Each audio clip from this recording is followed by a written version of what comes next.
Welcome to Black Writer Therapy, the podcast where Black women writers come to heal, share, and be their most unapologetic Black woman writer selves.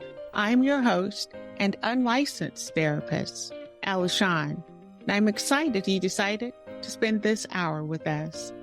Whether you're joining for the first time or you're a returning listener, this is your space to explore the art of storytelling, find inspiration, and connect with a community of bold and brilliant Black women writers.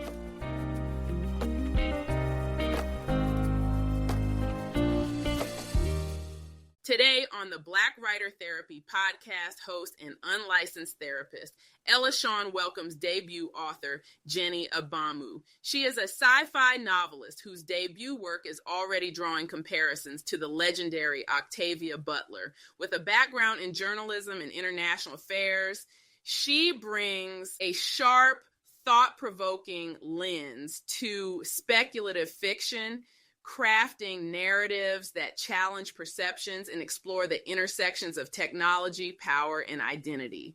A former U.S. Foreign Service officer and seasoned journalist, her and her work has appeared in top national publications, including NPR, Fortune magazine, ABC, and CBS News. Ms. Abamu, Ella will see you now.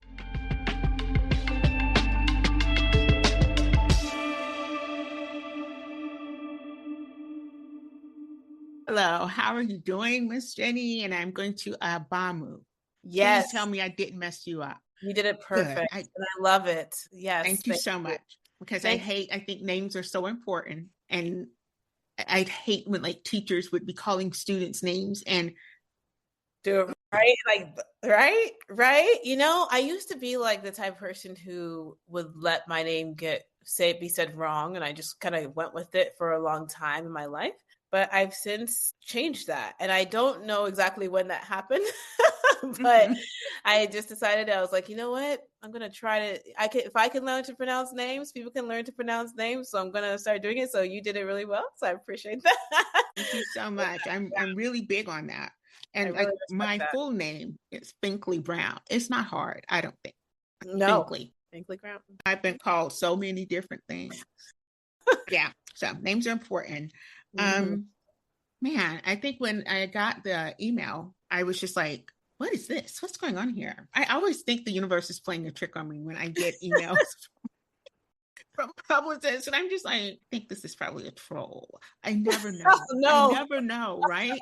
Because I'm a small independent podcast. And so I'm always just floored when people contact me and I'm not out there asking, right? So I'm really, really excited. Okay. I ask all of my guests this one question, and because I think it sets the tone for what this podcast really is about, which is, healing, cathartic, all the good stuff that we bring to writing, that we bring to everything, right? So my question for you right now is, how are you feeling today?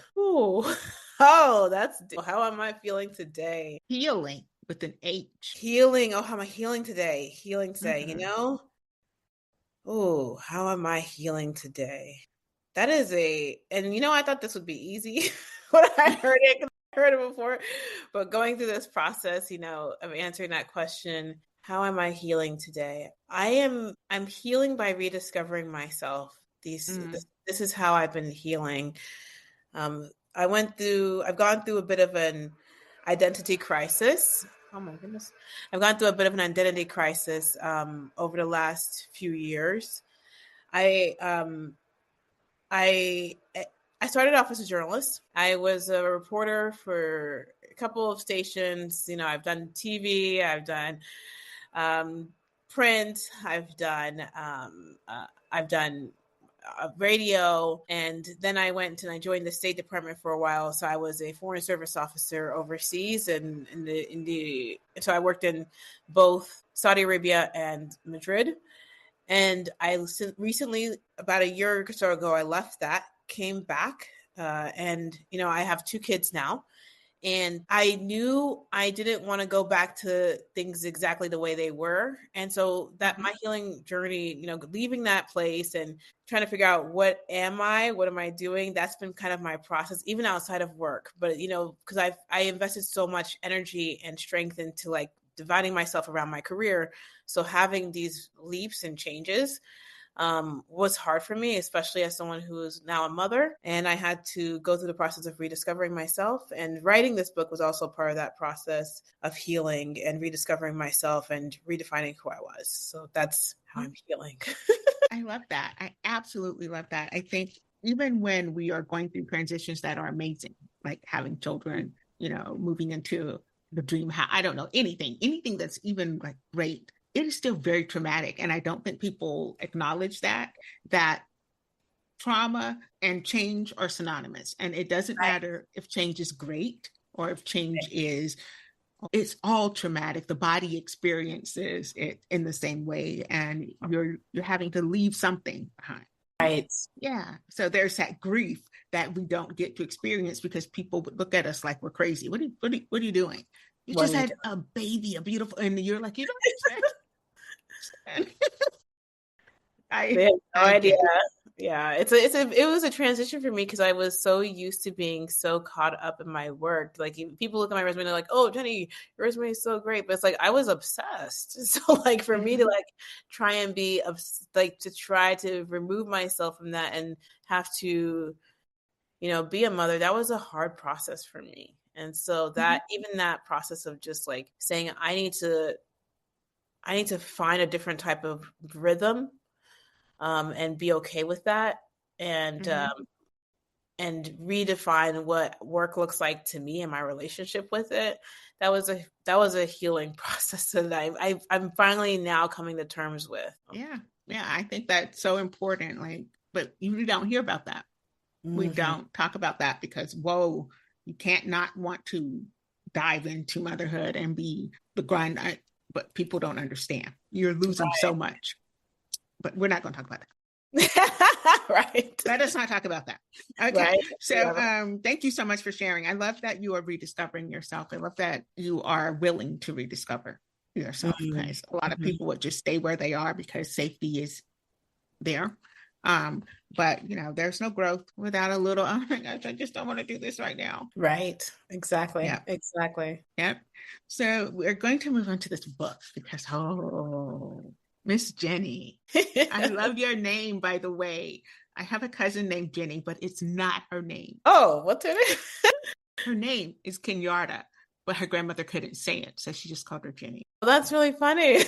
And so, yeah, I didn't even know the child's name until we were adults. So, well, you know, my name is just Jenny. So a lot of people think my name is Jennifer. It's actually, no, my mom just gave me a nickname for a name. And it's Jenny. Yeah. Oh, really? It's Toria? No. Right. So you have a nickname for a name too. Oh my God. Yeah, Vicky. That's it. Hard time wrapping their minds around it too. And I just, that one, sometimes I actually don't correct because some people just call me Jennifer and I'm like, okay, well.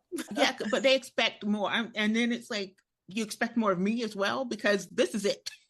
This is all you're getting right here. Yeah. I don't know what that's about. So your book, you've already said it was healing for you, right? Which is great. And because like that's the whole point of my show. I love talking about intentional writing. And I use that word in the medical sense. And you probably know the medical definition of the word intention. Of the word intention? The medical definition. Okay, help me. Lead me to the medical definition. Your girl is a word nerd over here. I can't help it, right? And so, yeah, I was looking up something for an older podcast, and I found that the medical definition of the word intentions is the healing process of a wound. And we are always, I'm living in more intentionally. I'm doing this more with intent. But I'm like, I prefer that definition, right? That whatever we do, it's a part of our healing process. And if it's not our healing process, then what we do is definitely going to help somebody else's healing process. And exactly. I think I can't wait to get into this part because like, I think your writing, it feels like you set out to heal something. Right. And most writers don't. right? Most writers are just out Mm-hmm. here putting the words in, and that's kind of like a byproduct of whatever. But it feels like you set out. This is I need to heal myself. Right.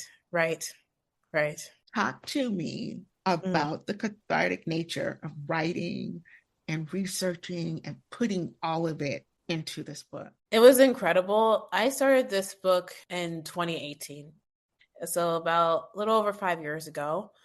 And I remember I was disillusioned. I was working as a reporter at that time, and I was watching the erosion of media from within and wondering about the meaning of my work, wondering about the impact of my work, wondering about the direction of our society, worried about it because of the work that I was so close to doing, and and seeing a lot of things that I couldn't change or mentally process, and needing a space to process. And so, I started the book as a way to comment when I didn't have a space to speak. And so I was essentially,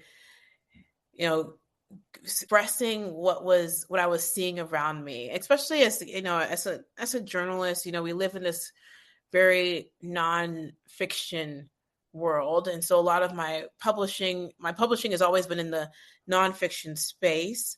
And so me entering the fiction space was kind of an incredibly scary thing for me, actually, which is weird because you think that some people think, oh, that might be the easier route, but actually, no, it's incredibly hard.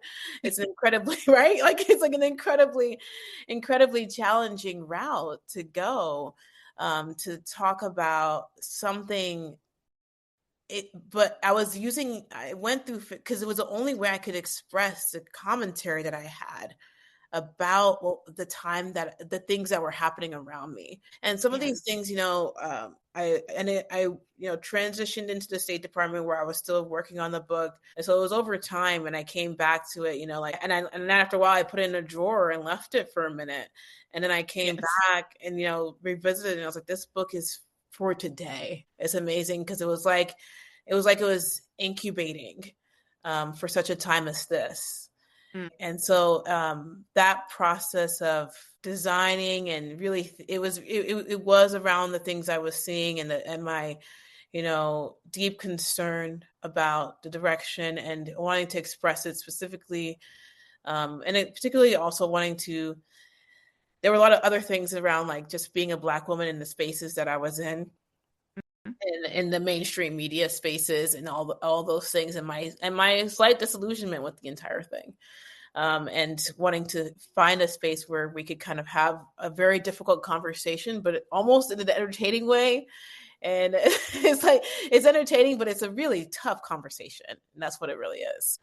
Yeah. I think, and thank you for that. I think you came into this fiction genre like most journalists do. And I have journalists on here all the time who have made the transition from journalism to fiction. And it's like, I needed to process. I couldn't imagine being a journalist, not one worth their salt, right? Because like, you're just in it. You are in it all the time, and you're thinking about it all the time. And you were an investigative journalist. Yes. So, the darkest that's like cop. You're a cop, right? A high level. That's what's happening. And I'm just like, but you don't get to care. Right. Yeah. So that's what I hear, right? You're needing a place to land softly and work this out. And so, wow, hats off to all of you journalists. I did my wartime in the classroom. Another battlefield. Yes. And indeed, which is, I needed someplace to land softly. Right. Yeah, I love that. And so the book deals a lot with identity and the things that you were dealing with at the time, I imagine. Yes. Okay, so here's my $1 million question. How does being a diplomat, what in the world? Okay, I'm putting it together. You go from being a journalist. I think I'll try my hand at being a diplomat. It was complicated. Help me understand, help me and my listeners, because like I'm a journalist. Mm-hmm. I'm going to go and be a PR person. Yeah, okay, that makes sense. No, I'm going to go and be an international. What in the world? How's that transition? Please help me. So this is always like complicated to explain sometimes. Initially my main path, and this is what I wrote my master's thesis on, was that I wanted to help democratize information for people so that they were able to be empowered. Communities that, like the community that I came from, would be able to understand systems around them and be empowered. And so my initial thought process with my degree, I actually studied international affairs initially. And so my thought process was to, do something in that sector and go into that work. Randomly got looped into journalism, which is really, it was kind of a random situation, but I ended up being pretty good at it. And so I was in New York City and I was studying, and I knew I didn't want to do the kind of, I was at Columbia and I thought to I tend to do this thing where I'm like, I don't want to be in these stuffy spaces with these people who just like kind of pat each other on the back. And, I want to go to where the work is doing something. And so like, I wanted to, I went to I ended up in the journalism space and by an amazing guy. And he Dominican guy actually. And I remember like it was my first job and in a diverse space was that newsroom, was that newsroom that I went into. And I remember he was just like, you're doing great. Do you want this job? Do you want a full-time job? And I was like, okay. So I never thought, I didn't even, think that I was the one to be chosen out of, doing all this work, but he really wanted me to do it. And so I applied and I ended up working there full-time for a while. And I loved news. I was actually doing well in that space, but I also wasn't getting paid enough at that time. So I thought to myself, I'm living in New York City. I'm renting out my couch. Literally, that's what I did. Okay, I was ready because to make the end of the rent. You got to do what you got to do in New York. And yes, I heard stories. I was like, I literally read. I was like, I need to do something more. And part of that, so I ended up taking the Foreign Service exam. I passed the exams. To my, just like I was like, okay, I'm just going to take it and see what happens. And I just ended up passing all of them. And then I waited, but I got stuck in a security clearance for 3 years. So they wouldn't finish. I don't know if they just left my paperwork or forgot it somewhere, but literally they were like, okay, here's 3 years of a security clearance. They never got back to me. And so I just assumed at that point I should just move on with my life. And I was not waiting on them, of course, because I still got bills to pay. And I started doing really well, actually, a lot better in the journalism space. And I moved up, got a better paying job, all these things. And then finally, at one point, the clearance came through and they were like, hey, do you still want to do this? And what? This was 3 years later. And so it was a bizarre situation, to be honest. And I was like, oh, well, I don't know. And I talked to my news director at the time, him and I had a really great relationship, older Jewish guy. And I remember he was telling me, he was like, well, if you do this, if you want to join the State Department, be a diplomat and then come back to news, you can always come back. He's like, just give it a shot. You waited 3 years. So I was like, okay. So that was how it worked. So I ended up trying it. It didn't allow me to do the mission though. That was what I found out in the State Department.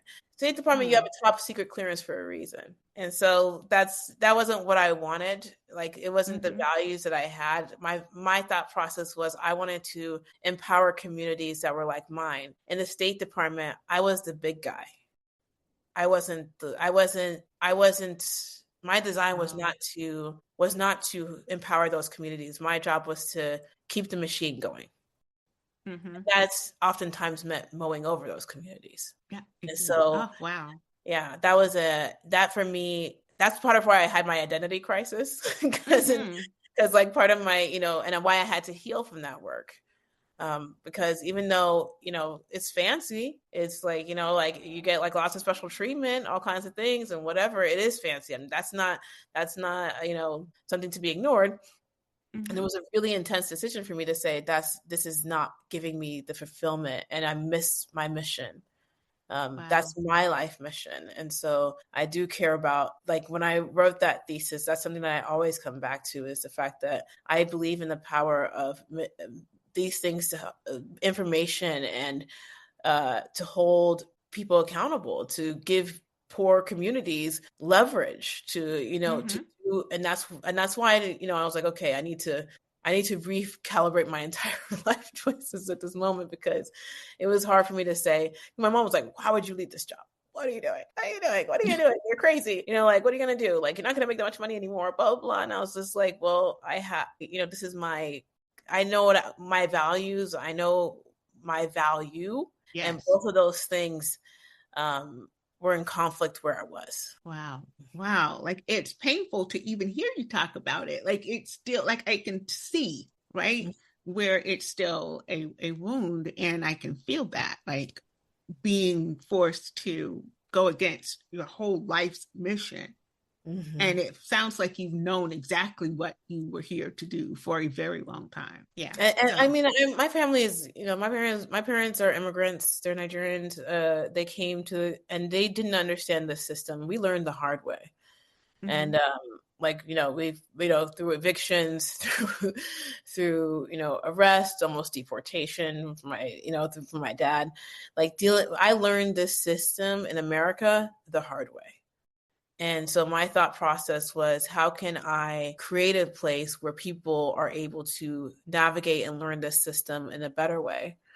And I knew that power, me being able to have, like, people say, oh, you're in Colombia, you did all these things, but it's like that journey was a very hard journey. That was a journey of homelessness for a while. That was a journey of all kinds of, you know, experiences, and to get me to the place where I understood the power of understanding the system. And that's why I've been like, that's been part of my mission, is to, like, okay, how do I continuously educate people about the system so that they're able to navigate it? Because it's a key in America. That's half the battle if you get it. It is. And I think when you said you guys, you know, my family learned it the hard way, I was like, oh yeah, so I was born here. Guess what? Hard way, right? It's not a system that is designed to actually be learned. It's not something that is designed for everyone to have access to. Because it's not designed in that way, when changes are made, you don't know. Exactly. Right? We don't have access to those changes. Exactly. And so the fact that your mission involves giving access, or at least providing a way to understand a system that is designed to not be understood, because most of it, and this is just my opinion, right? I think it's true. It is all based on my opinion here. So, but I believe most of this system is like an iceberg. Most of it is under the water, and we get the little peek. Right. This is what we get to participate in, the democracy of it, right? And the capitalism of it. But most of it, in my thoughts, right, in my speculative mind, I have already written it all I love the way it. I love it. Right? It's all the way underwater. But seriously, I just feel like it's very subversive. I'll leave it at that.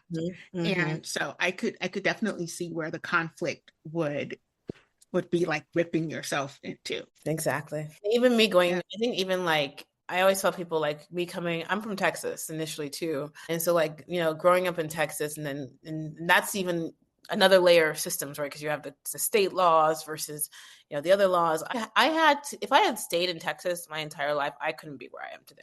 It's impossible. And just because the way the system is designed, and it was impossible. It's impossible to move. Social mobility is incredibly hard. And I wish, like, my thought is always like, I wish people knew how social mobility is designed to be hard in some places. And it's like, it doesn't have to be that way, but it is.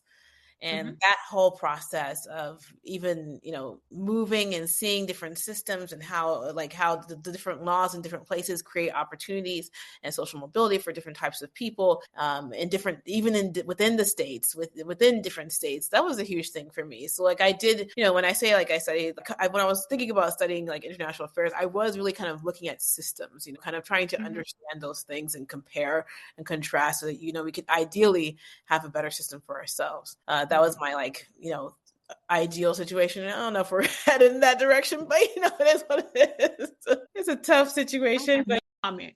No comment, right? Okay, so we're in a therapeutic space right now. Yes, we are not talking. I can't. I have an intake. Is there anything you don't want to talk about? That would be my one thing. I don't want to talk about that. I completely understand. So like my general thought process with the book was, you know, me going through that, but there's also like, I think there's also like the other fun parts. And I think, you know, of course I wrestled with like how I would design the character that I wanted to design, because I wanted her to, the main character is a Black woman, but I also, you know, wanted to design her in a way that was fluid enough. So if you notice in the beginning of the story, I don't go too deep into all of her characteristics and who she is. The idea is to allow anyone to be drawn in at the beginning and see themselves within the character. And then, of course, as the novel goes deeper, you begin to understand her background and her heritage and who she is. And there is a sub love plot in there, and I wanted to have that because I didn't want a novel where, you know, like even in the end of times, we're still making babies, right? And so like, yes. still, you know, that's what I noticed. I said to my husband, I said, I don't care how messed up things are up in Washington, D.C., there are going to be babies born this year. Exactly. People are going to get married. Right. People are buying homes. Nothing, like I'm just like, and I'm like, we are living in the end times. It's what it feels like to me. And like, but everybody's just going about, I'm just going about my business. Like, I mean, you have to. The weirdest thing. You have to.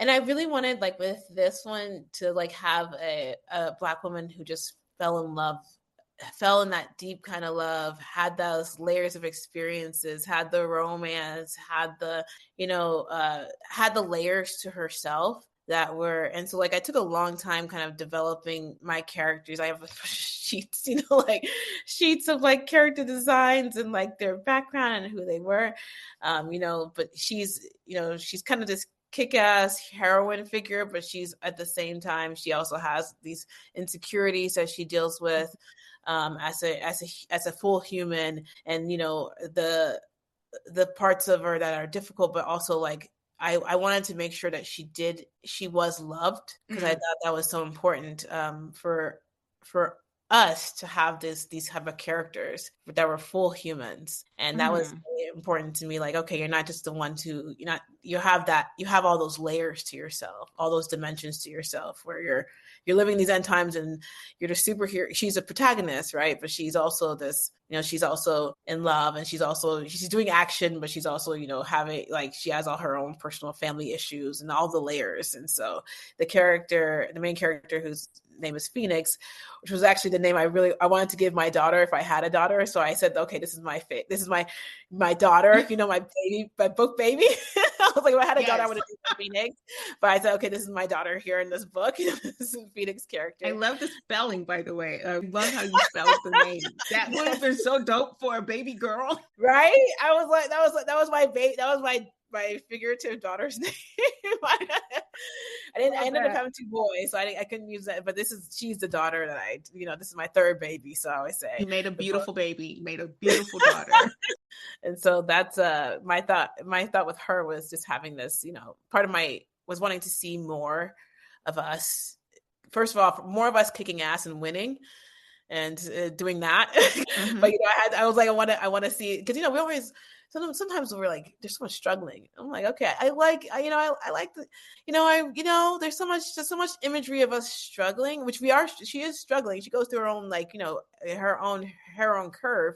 But, you know, like, there's also like, can we be the hero? Can we be this protagonist? Can we do this? Right. You know, very few opportunities for that. Not enough. So that's part of it. I love that. I love that. And then, like you said, you created this. I can't wait to read this book. I really can't. You created this very full, whole person. And I think so many and even with us, right? Even with Black women writers who are writing Black women, it's like we don't know how to write full, whole Black women. I've read a million books. Probably. I may not be exaggerating. I don't know. But like, I've read a lot of books, and I see the same kind of fractured woman that everyone believes us to be. Like, we're either this, you know, curvaceous Jezebel, or where this, da, da, da, da. And I'm like, she may have like a whole group of friends, and that group of friends makes up one woman. But I'm not, I'm not having, like, I don't find a lot of us who are able to create the whole package. And I wonder if it's because we can't see ourselves as whole, you know? Mm-hmm. And that's sad. Like, that is probably the saddest thing I've ever said on the show. Right. No, it's a real, I think, one of the books that I liked that really tried to get at this, I think it was the other Black girl. Is it the one where she's the editor in an office? Do you know which one I'm talking about? Yeah, Black girl. Yeah. It was an interesting, I think they were trying to like get at this like multi-dimensional character. And I was, because like you said, it's very hard to see. It's hard to like get through those layers because, you're trying to, how do you deal with the love? How do you deal with, multiple parts of things? Usually it's just one part, but we don't see the other parts. And so it's like, we don't want to just see the struggle, right? We want to see the romance. We want to see the full picture. What is she like? What does she do? What is her hobby? What is, what is she doing when she's bored? Like, like all of these like things that really bring a character to life. What's her relationship with her mother versus her father? What is her relationship with her siblings? Like, what is her, what are, her boyfriend or whatever, or her husband, whatever it might be in the novel. As a mother, like, how do we create these figures that are, more than just one plane? And that is something that you don't see very often especially for Black women. Maybe it's because they're not always the lead. Because, some people invest less energy in the sub characters. And so oftentimes we're not the lead. And so that's because, then we end up being less full characters. And so, me choosing to put Phoenix as a Black woman first, but wanting to make sure that she was designed in a way, I wanted to suck you in before you had a chance to remove yourself from the character. And so I can't relate. I cannot relate. And I'm just, every time I hear that, I'm like, I can relate to a shape-shifting dragon. Right. No problem there. But you can't relate to, okay. Actually, I leave stuff where it is, because I don't have the bandwidth to do anything about it other than what I do, right? Okay. Wait, you said a lot. I feel like I said a lot. About a lot, and it's just like, oh Lord. So you said you're Nigerian. I knew that from your name. I did, right? I never am able to tell if it's Igbo or Yoruba. That's fair. I mean, I can barely tell. Yeah, I can't. I'm not that good, right? But my mother is Igbo, and my dad is from like one of the middle states. It's not one of the larger states. He's like, so he's from the Edo state, and so my parents are from two different tribes actually. So I always tell people like they're technically in Nigeria, their marriage would have been a bit less improbable, but they came to the U.S. and to go to school, and they both ended up meeting here, staying here, getting married here, and so they were able to get married that way. But I feel like I get my love for writing in general and journalism from my grandfather, actually on my mother's side, and he was a journalist himself in Nigeria, and he was a writer. He studied law and journalism. And my mother also loves writing, and so I feel like it's kind of like just the love of books and writing, and it's, I think in general, just strong in the Nigerian culture.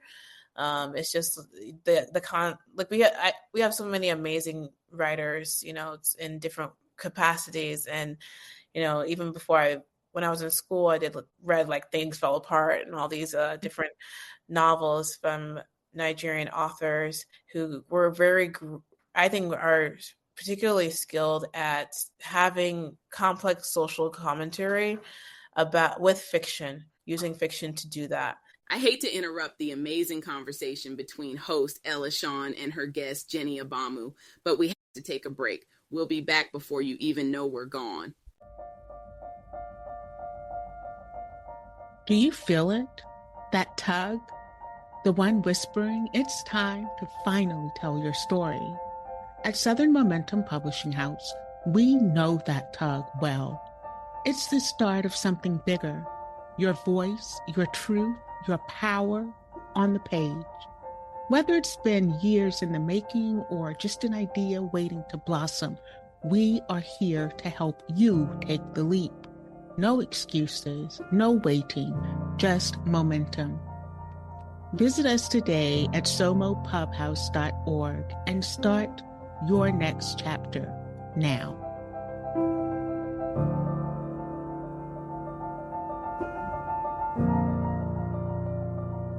If you're just joining us on the Black Writer Therapy podcast, you're just in time to hear host Ella Shawn and author of an acclaimed speculative fiction novel, Jenny Abamu, get into the meat and potatoes of information access for Black and Brown communities. And we're back.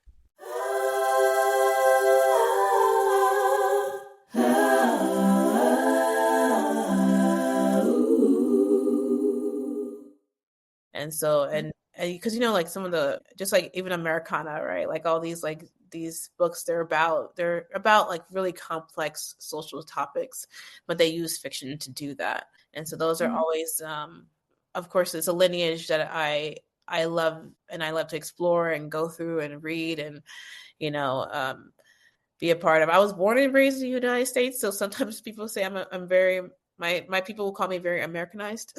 It's like, but I've always kind of lived, I feel like I've always kind of lived like in the precipice of both. Like where I grew up in Dallas, it wasn't a very diverse area. It was mostly Black people, just not like Black, not like other, not even like, there were some Hispanics, but like even just like it was Black, just not even white, nobody else. Like, and not like even, you know, Haitian or, you know, some people, there's communities which are Jamaicans or something, right? Like straight. And so like, I remember I always just, at that point, I was like, I'm just Black because I couldn't even explain the different layers. But then as I got older, I think I explored different parts of my layers more intentionally. And, you know, as I traveled more. And so I do feel like, you know, I kind of, I mean, in the end, I definitely appreciate the culture and the lineage. Of course, you know, I think of myself first and foremost as American, just because I know I've been to Nigeria and I'm like, oh, I'm different. I'm different. I'm different. I don't put in 100%, but you know, it's the lineage, and it's a lineage that I'm very, very proud of. And I love and especially the literature that comes from there. Mm-hmm. Yeah. I think there's been like a huge influx of Nigerian women writers into the American publishing system, and really just beautiful, beautiful stuff, right? And so I get that, like that makes sense. But I'm sitting here listening to you, and you're like, yeah, Nigerians, we love to write. My grandfather was a lawyer, and in my mind, right, my small colonized mind, I'm hearing, right, how could her grandfather have studied law in Nigeria? Right. Books. Mm-hmm. How could everyone know books and reading? Right. And because I'm telling you, like I'm in these spaces, you know, the spaces where they just can't believe that meat is greasy. And I'm like, I don't understand. I don't understand how you are this ignorant about the entire world. I had to get that out because it's crazy. It's real. And it's like something that even, you know, I had to relearn because, you know, you're kind of taught this ridiculous self-hate, right? Like, you know, this like, and I'll tell you, when I go through it, it was multiple layers, right? Like it was like, especially growing up in the South, right? Because it's like the self-hate of being a Black person, the self-hate of being an African Black person, you know, like there's these layers of ignorance that pervade your mind, and you can't even see yourself half the time because of all of the things that have murked up the waters. So like me learning, going back and, you know, learning about my grandfather. I mean, he died before I was born. And so like I was, you know, he died much before I was even born. But my mother, you know, told me about him. And, you know, I can see like the, you know, the things that they were able to do and learn and, you know, the schooling and, you know, how rich it was. Yeah. How rich the education was, how rich people considered, how highly people considered things. And it's like, yeah, the general thesis or idea or whatever people have of like African culture doesn't include that. They don't have those layers. And then we're talking about years ago. So like, it's like my grandmother and all these like, so like these are years ago, but that was the rich lineage that they had. And and it's of literature, of writing, of learning. People just imagine that you're somewhere, living in a tree or something. It's like, that's not the case. Thank you. Right? I dealt with it. They have diminished, like this country and Western society, they have diminished Africa so much as a continent. Mm-hmm. People think it's a country. Yep.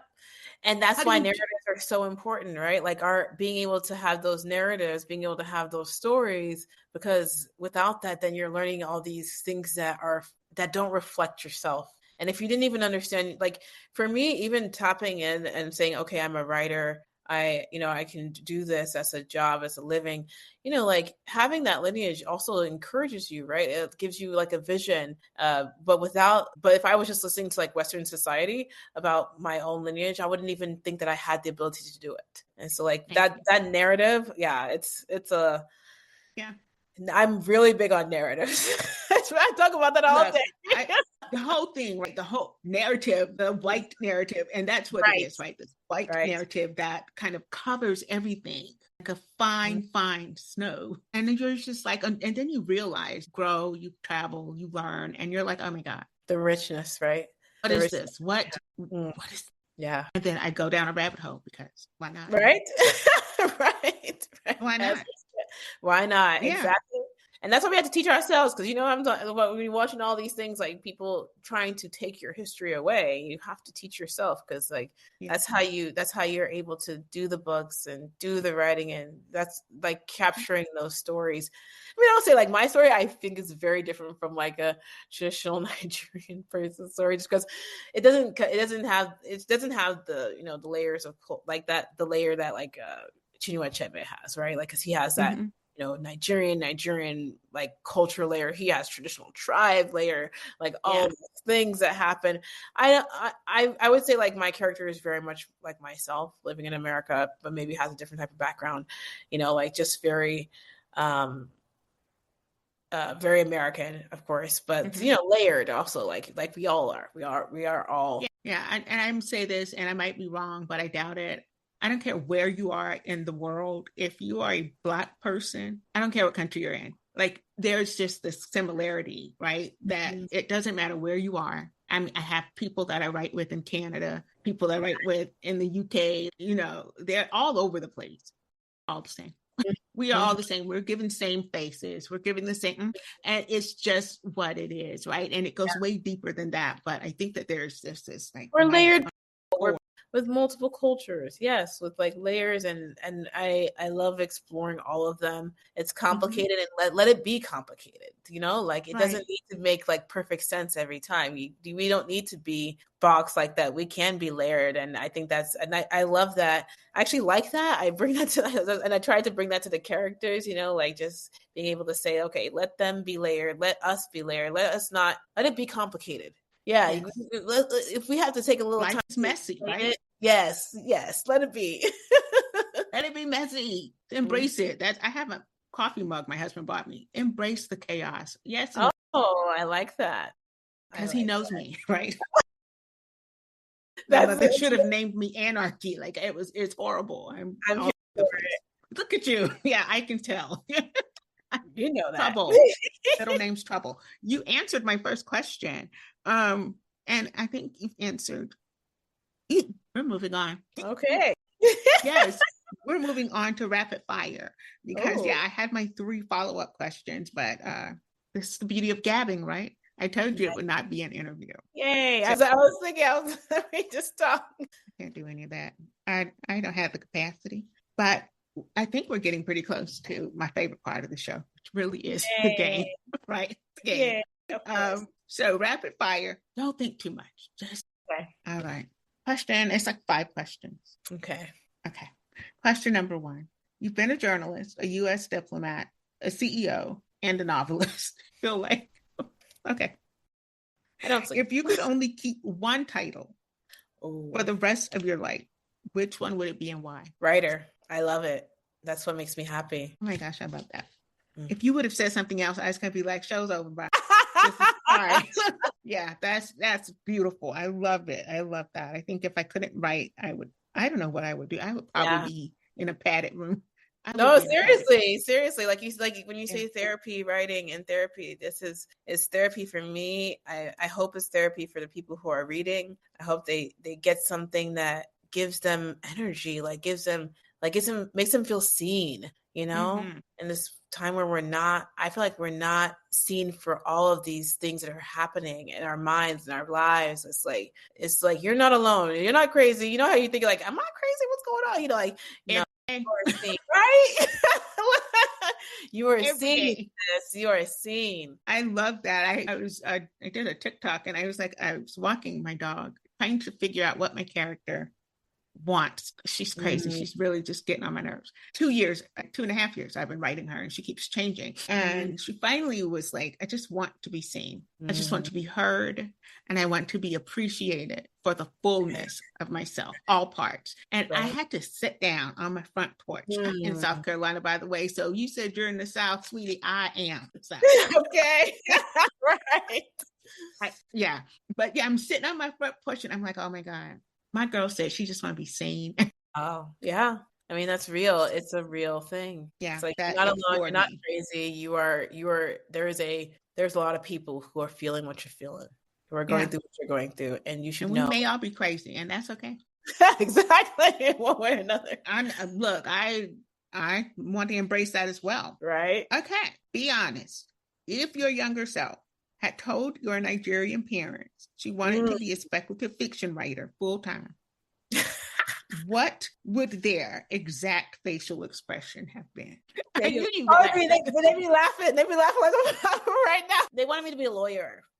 Mm-hmm.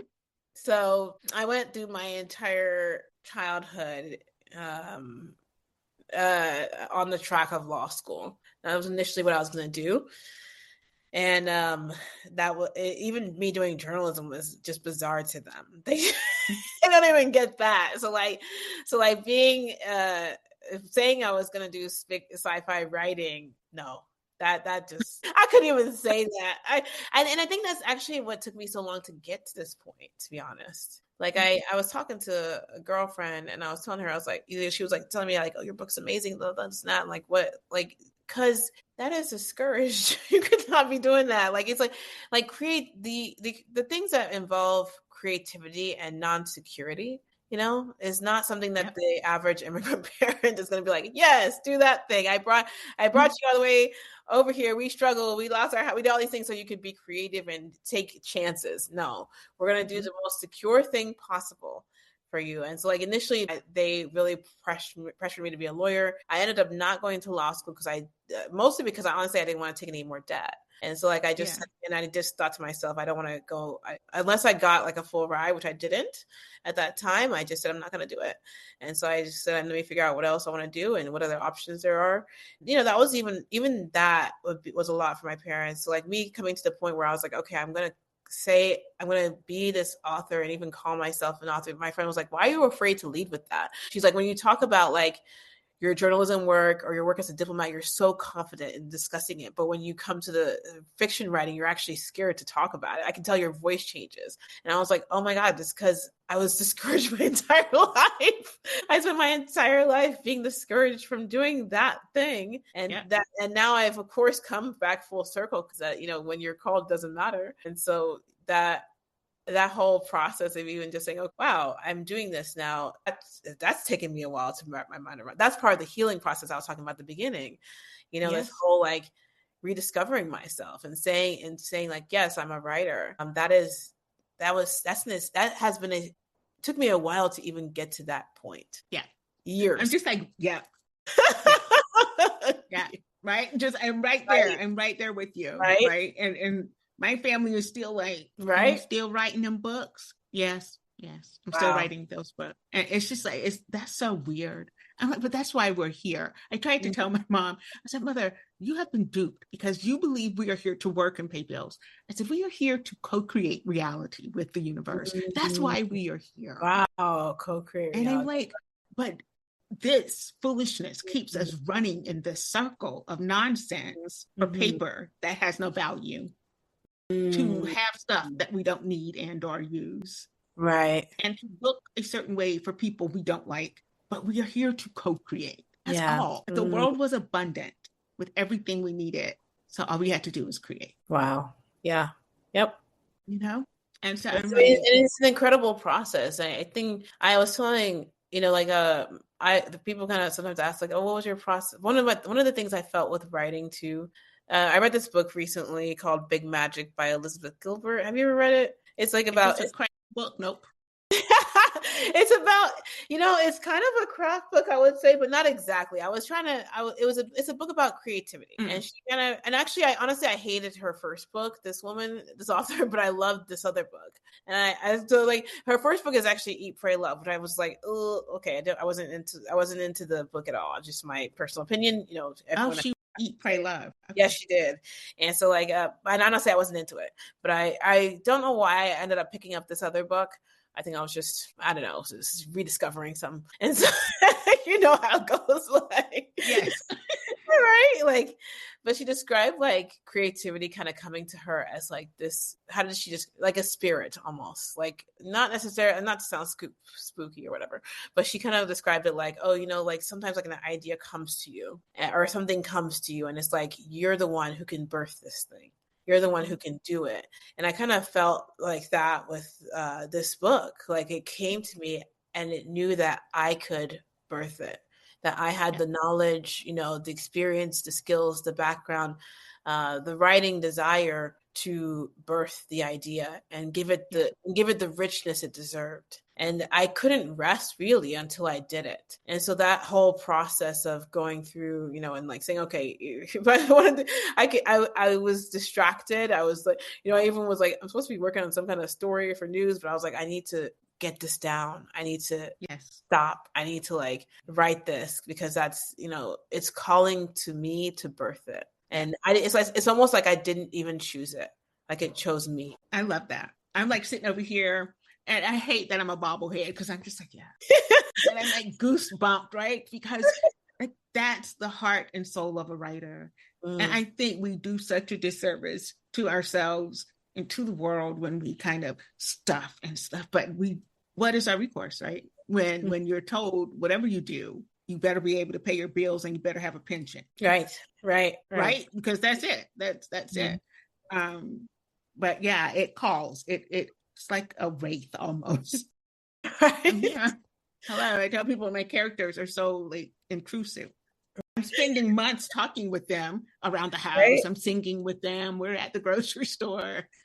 And I've just given up all manner of cares when I look completely insane because I'm having full-blown conversations. Amazing. It's so, I didn't realize that fiction was like this too, it's kind of like separate world, but you see it and it's like, so until my first girlfriend read the book and she was just like, oh my God, this book is amazing. And she was like talking about my characters and I was like, oh my God, you see them too. And I remember like, how you're like talking to them by yourself. I was like, oh my God, somebody else sees it too.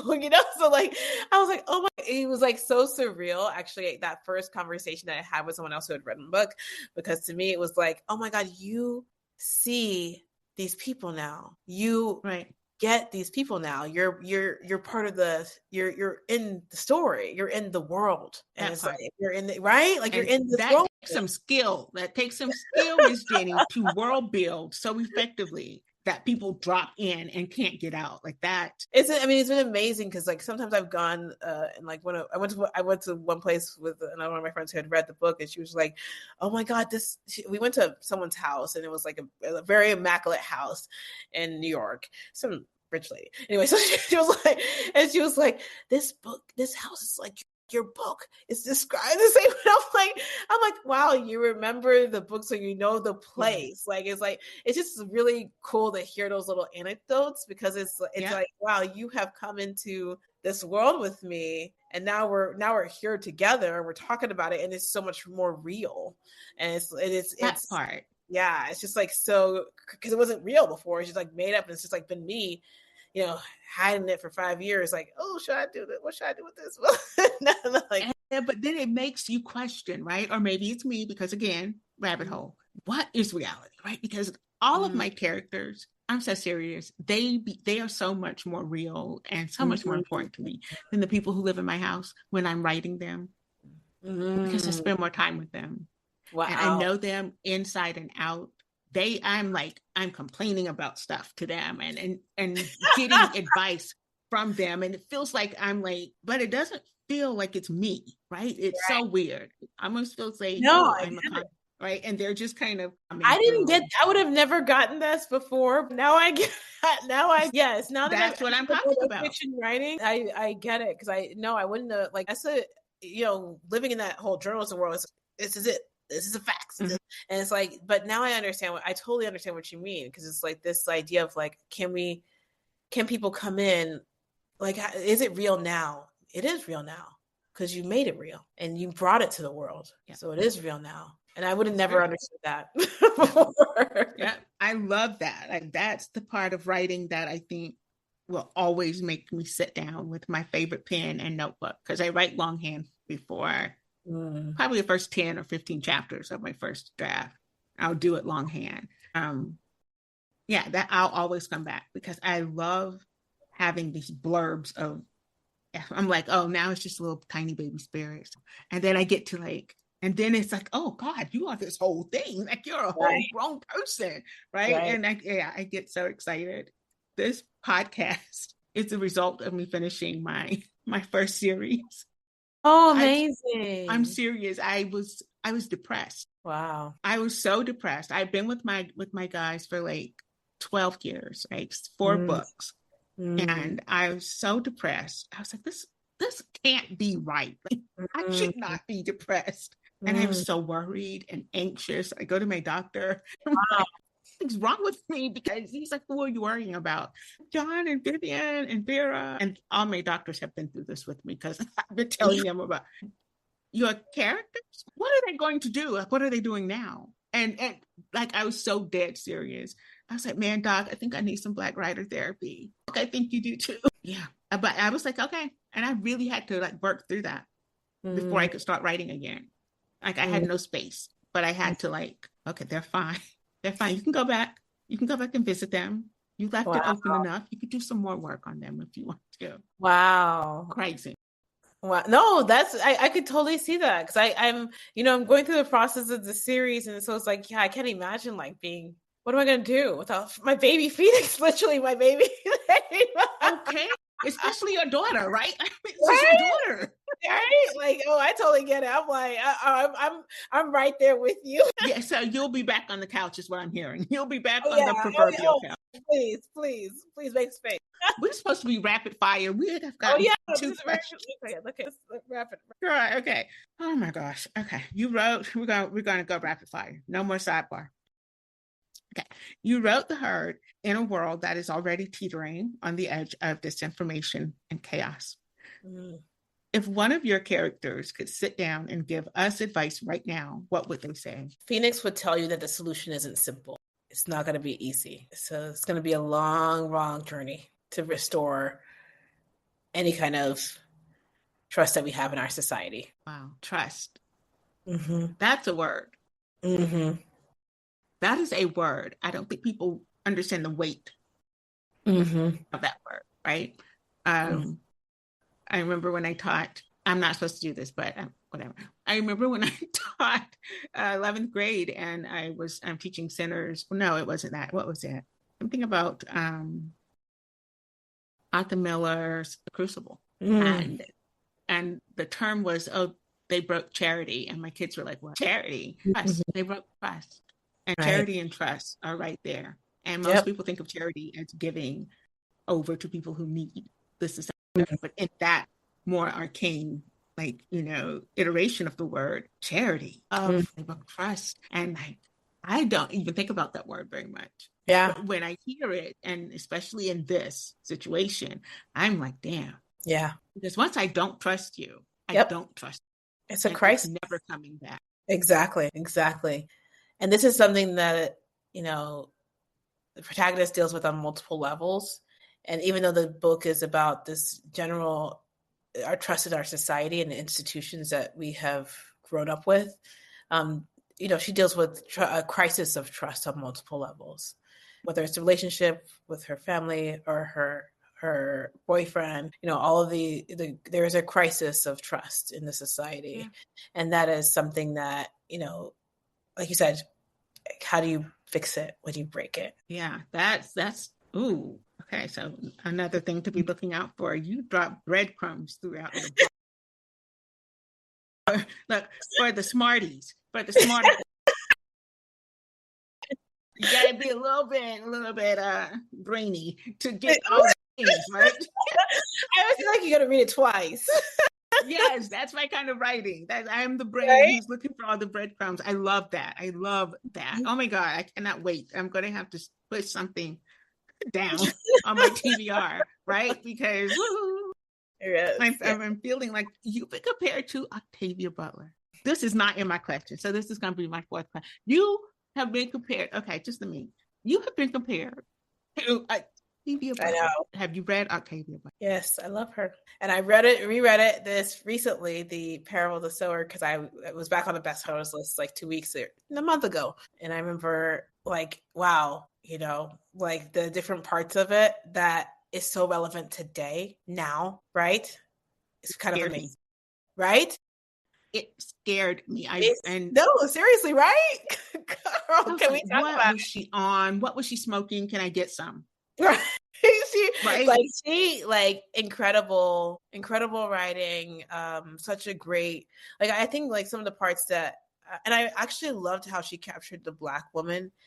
Like her main protagonist in that book is a hyper empath, like just like extremely struggles with empathy. And I think that this is actually some of our curse as Black women. Our curse. Right? Like we are hyper empathetic sometimes to our own detriment. And I loved that to our own detriment. Right? Yes. And I loved that she captured that layer that you would get, like you get that if you're a Black woman, she doesn't have to tell you, but you get that as a Black woman, that this is the character's curse, but it's also all of our curses. It is that we struggle with.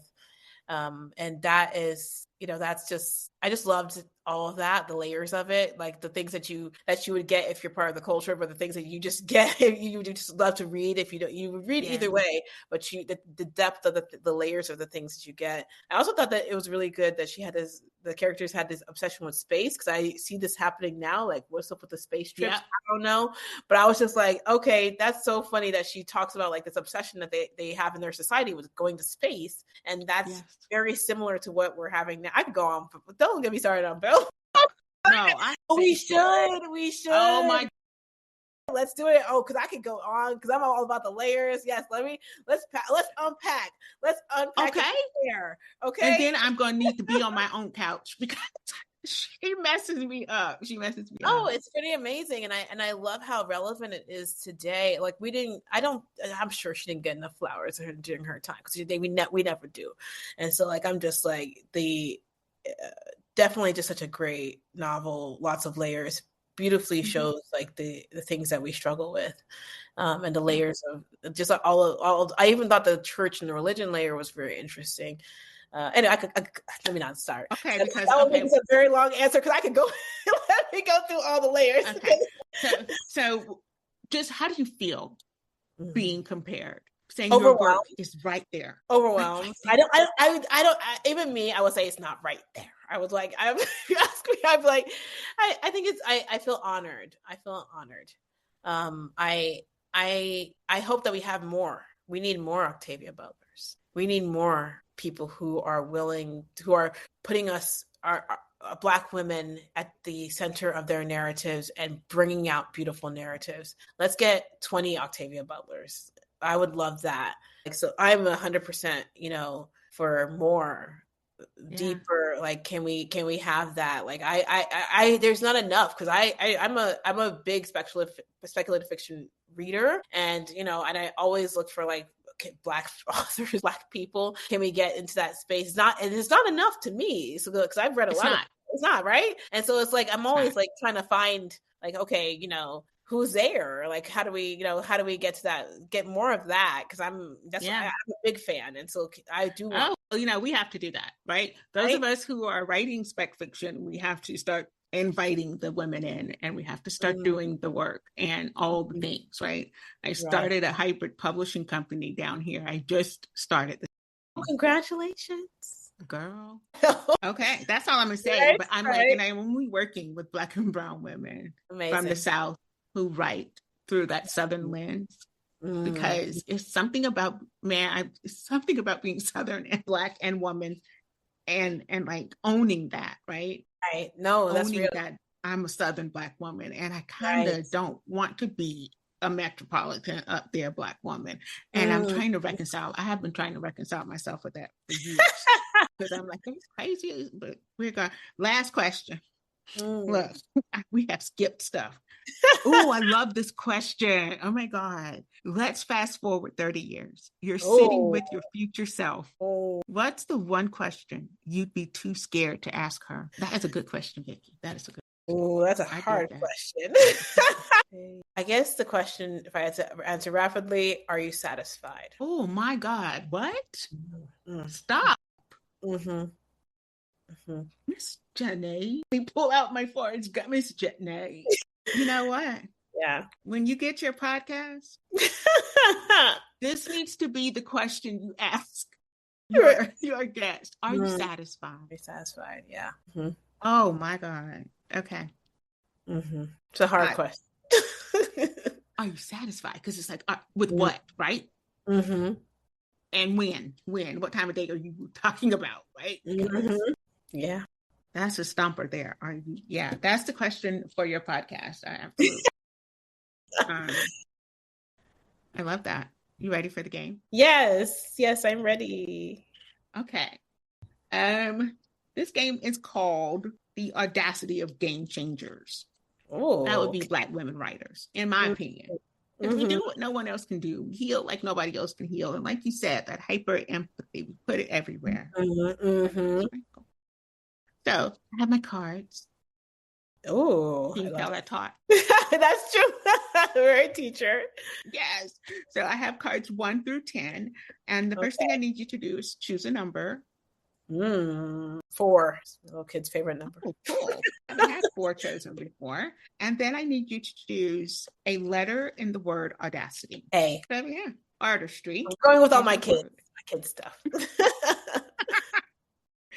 That is your, I can't even say this word right. Artistry is your word. And your topic is creativity and imagination. You can't really see it because. Okay. Oh, yeah. Okay. Artistry, the audacity again. Okay. Yes. Creativity. Yeah. Yes.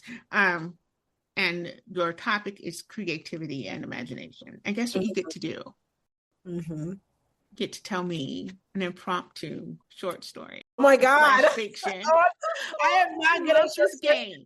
I think you had someone on recently who was talking about how good they were at short storytelling. And I was like, that actually is a gift because that is not. Yes, that is Miss Eaton Royce. And when she did her story, I was like, what did you just do? I couldn't breathe. I couldn't breathe.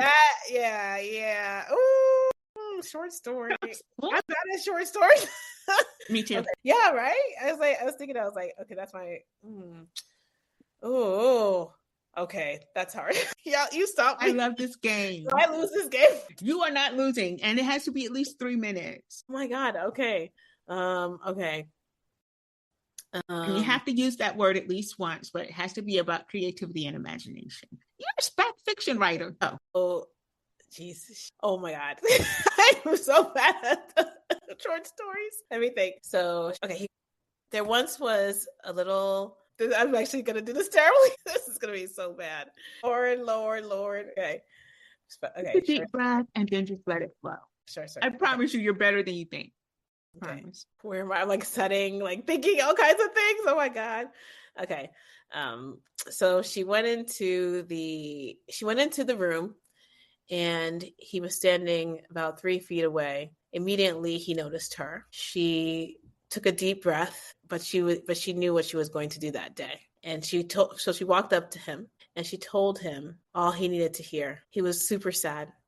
I should have said that. He put his napkin down and took a swig of his coffee, and looked back at her. Just when she thought it was over, he said she said the thing she needed to hear. So she walked out of the room, realizing that she hadn't escaped the thing that she was trying to leave, and that she was still stuck, and she would be going back to him after that moment. That's all I have. But I'm terrible at short stories. I'm sorry.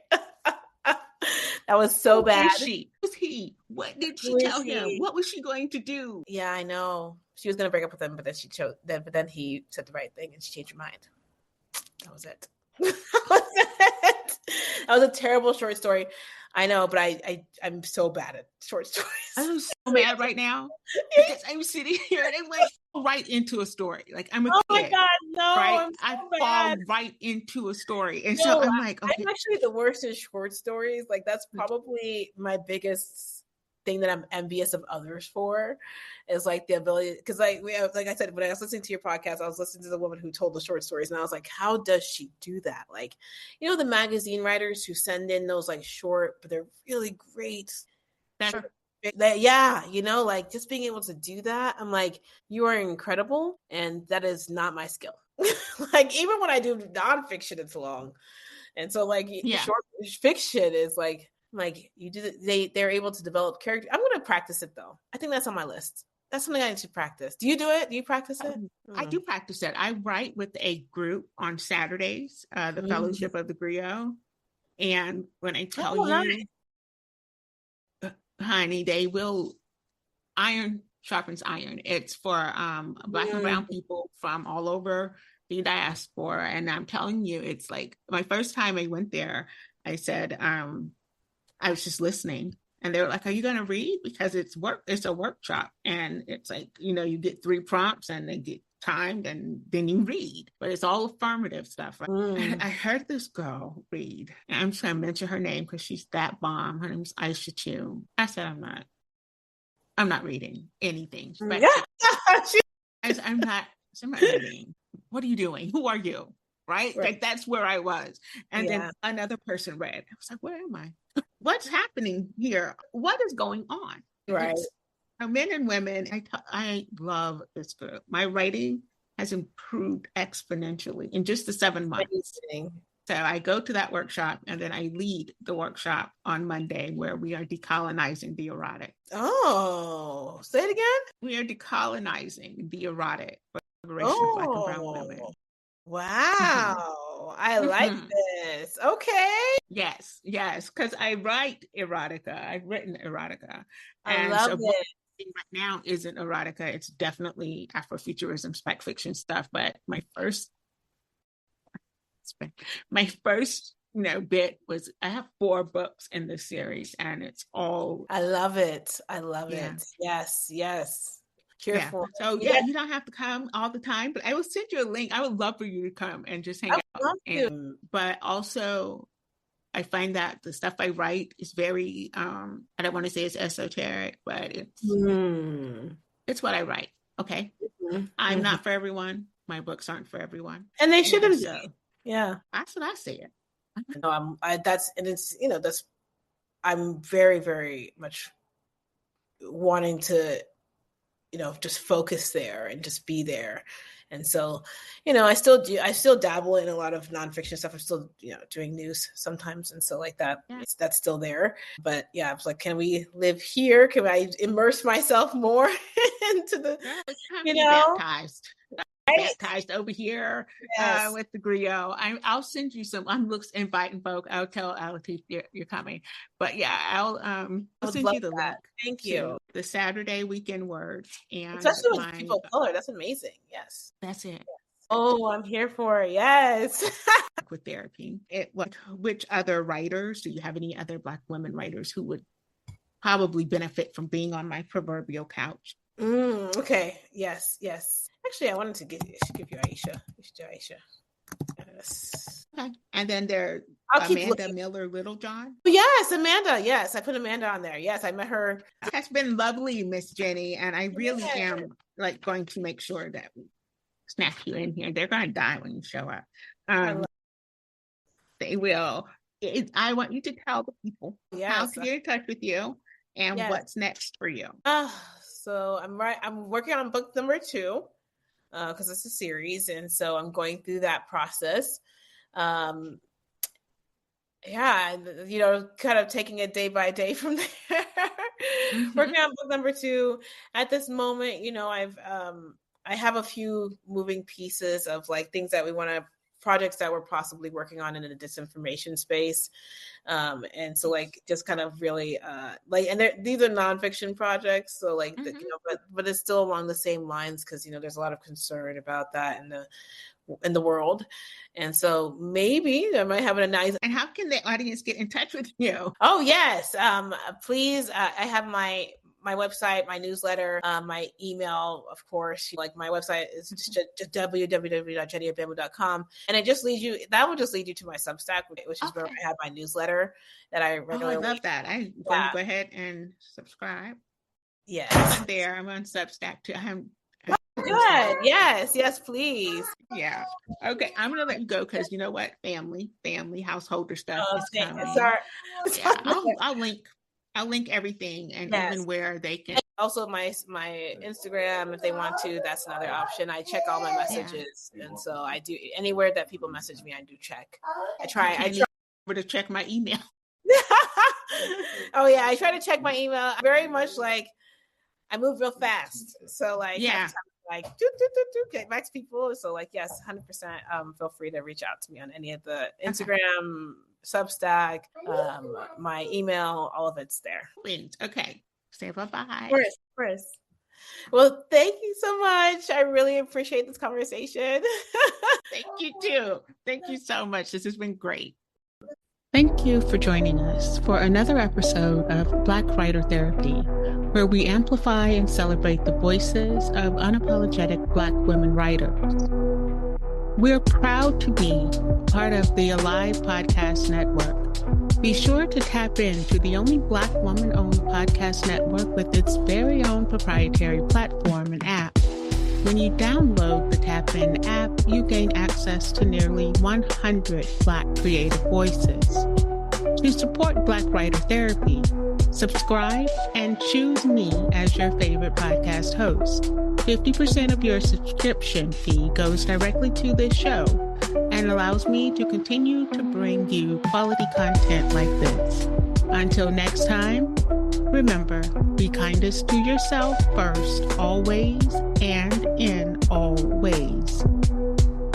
I am Ella Shawn, your host for Black Writer Therapy Podcast.